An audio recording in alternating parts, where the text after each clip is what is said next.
গ্রাম থেকে বাড়ির গাছের একদম গাছ পাকা কলা আনা হয়েছিল, কিন্তু কলাগুলো আনতে আনতেই উপরের খোসাটা কালো হয়ে গেছে। আর উপরের খোসা যখনই কালো হয়ে যায় আমার বাচ্চারা ওই কলা আর কখনোই খাবে না।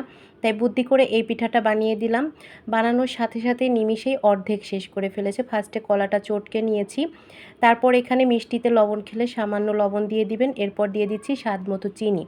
চিনি দেওয়ার পর কলা আর চিনি চটকে কিছুক্ষণ রেখে দেবো, চিনিটা মেল্ট হয়ে যাওয়া পর্যন্ত। হাতে সময় না থাকলে না রাখলেও হবে। এরপর এখানে আমি নিয়ে নিয়েছি তালের পিউরি। এটা এখন আমার হাতের কাছে ছিল তাই দিয়েছি, যেহেতু তালের সিজন চলছে। আপনাদের হাতের কাছে তালের পিউরিটা না থাকলে না দিলেও হবে, কোনো সমস্যা নেই। এরপর দিয়ে দিয়েছি গুঁড়া দুধ, তারপর দিয়ে দিয়েছি কোরানো নারকেল।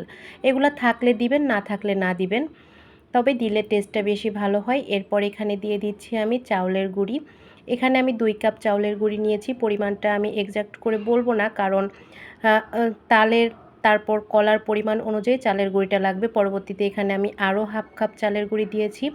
যতক্ষণ পর্যন্ত ঘনত্বটা না আসছে ততক্ষণ পর্যন্ত আমি চালের গুঁড়িটা দিয়ে নিয়েছি। তারপরেই তো 3 কাপের মতো চালের গুঁড়ি দেওয়ার পর এরকমটা হয়েছে। এরপর আমি একটা কড়াইয়ে পর্যাপ্ত পরিমাণ তেল দিয়ে তারপর এখন যে গোলাটা তৈরি করে রেখেছি এভাবে পিঠার শেপ দিয়ে বানিয়ে নিতে হবে। তেলের পরিমাণটা একটু বেশি দিতে হবে আর চুলার আঁচটা থাকবে লো মিডিয়াম। তারপর দেওয়ার পর উল্টে পাল্টে ভালো করে ভেজে নিতে হবে। আমি এখানে একটু মচমচা চাচ্ছি, মানে উপরটা একটু মচমচা হবে আর ভেতরটা হবে নরম।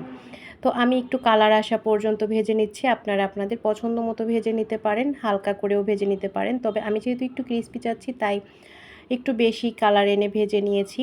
তো এক ব্যাচ তুলে নিয়ে আমি পরবর্তী আরও একটা ব্যাচ ভেজে দেখাচ্ছি। এই পিঠাটা কিন্তু চুলায় চায়ের পানি বসিয়ে পাশের চুলায় বানিয়ে নিয়ে যায় ঝটপট করে, যদি হাতের কাছে শুকনা চাউলের গুঁড়ি থাকে তাইলেই হবে।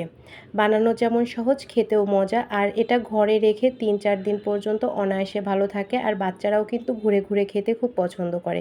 চাইলে সন্ধ্যার নাস্তায় চায়ের সাথেও বানিয়ে নিতে পারেন ঝটপট এভাবে। বাসায় কলা আনলে দেখা যায় অনেক সময় ফেলেই দেওয়া হয় উপরের খোসাটা কালো হয়ে গেলে, তো ফেলে না দিয়ে এভাবে করে পিঠা বানিয়ে নেবেন, দেখবেন অনেক মজা হবে আর বাচ্চারাও পছন্দ করে খাবে। তো কথা বলতে বলতে আমার সবগুলা পিঠা বানিয়ে নেওয়া হয়ে গেছে, আর পিঠাটা কিন্তু আসলেই অনেক মজা হয়, কারণ যেহেতু কোরানো নারকেল গুঁড়া দুধ দেওয়া হয়েছে টেস্টটা অনেক ভালো হয়। আল্লাহ হাফেজ।